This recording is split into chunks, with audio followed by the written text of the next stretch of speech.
And you know, what I'm going to talk about today, becoming a resilient Black woman, is a human condition. It is something that we cannot escape. So I want you to imagine and to visualize me as a heavily pregnant 19-year-old woman. Don't say that. As a heavily pregnant 19-year-old woman. My husband and I are about to have our first baby. We are happy. And he is the second Black police officer in the Metropolitan Police. We have a lot to look forward to.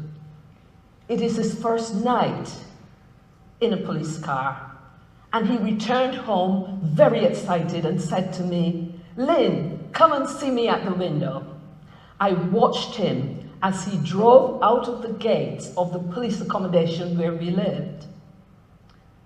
It was in the stillness of the night when I heard a loud rap on the door.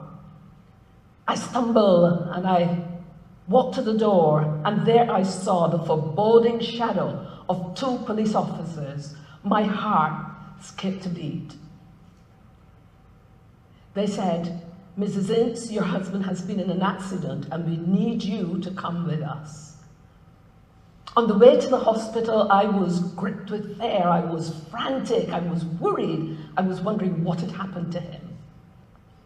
When I arrived at the hospital, I was approached by a surgeon in blood-stained uniforms, and he said, "Mrs. Ince, I am sorry, but your husband died before he arrived at the hospital."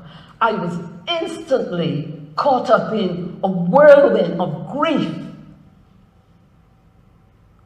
I fell to the floor in unconsciousness. I had lost everything. I was shattered.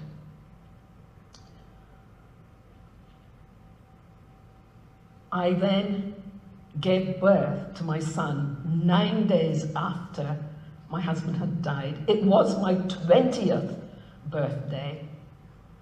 And so I gave birth to him in pain and in grief. I was holding death and life in my hands. I had nothing. I had no accommodation. I was homeless. I had nothing. So I had to return to my mother as a broken, absolutely broken woman.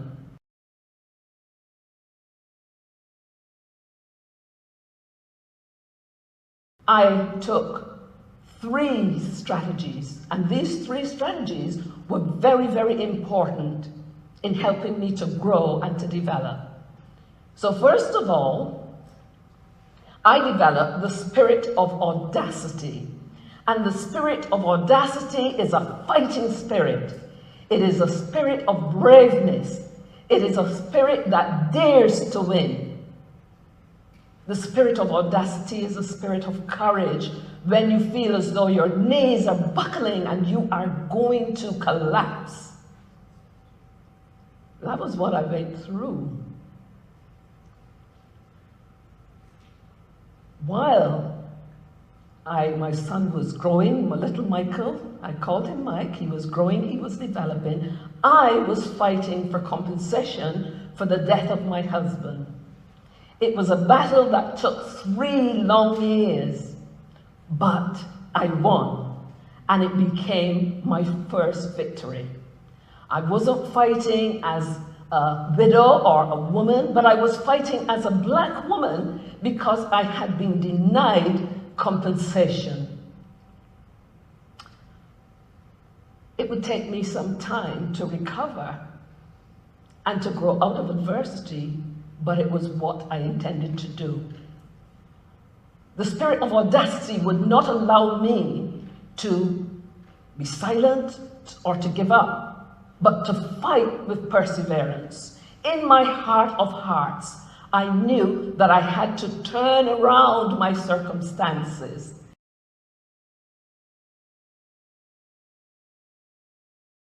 My second strategy was to step up to the plate.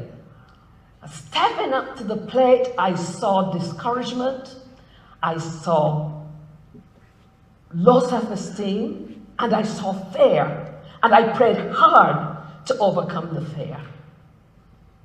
The fear is what was hanging over my head like an albatross, but I refused to sink into despair, despondency.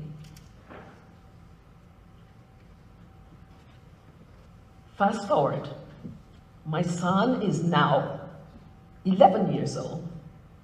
I recognize that he is a gifted child. He is a gift. He was born on my birthday, after all. So, he is a gift. But I now have to work with him. I now have to develop him. This was a burden, an onerous burden, that rested on my shoulders. And so I made a momentous decision, because it called for that. I made a momentous decision to send him to our church boarding school for 5 days during the week, returning home at the weekend. By this time, I had qualified, and remember, it is 11 years, but I had qualified as a social worker. And so I did not want to be separated from him, but I gave him wings and I allowed him to fly.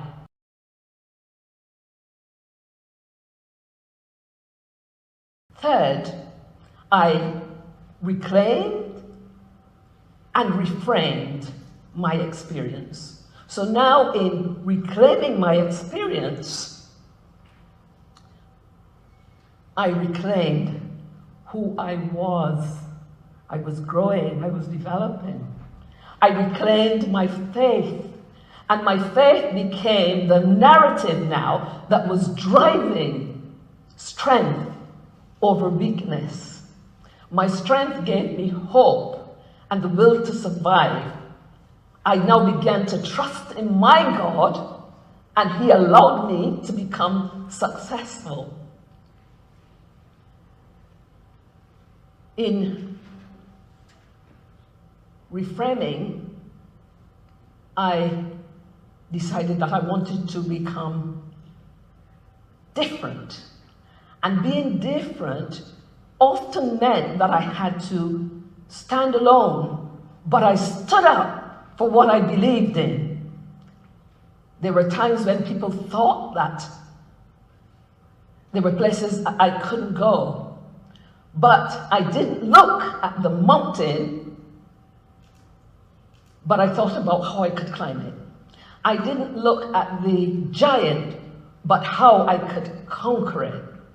The more we look at mountains and giants, the more we pale into insignificance. I decided then to remain a widow, to be independent and remain a widow for 47 years, until 5 years ago, when I was remarried to Hubert for a second time. Reframing the picture was what helped me to contain my thought processes. It helped me to see the world through different lenses. I moved from being and thinking that I was of no effect to thinking that I could achieve, that I could do things. I moved from self-blame and self-pity to a new story. I wouldn't have done all of this without the support of my family, because they stood with me shoulder to shoulder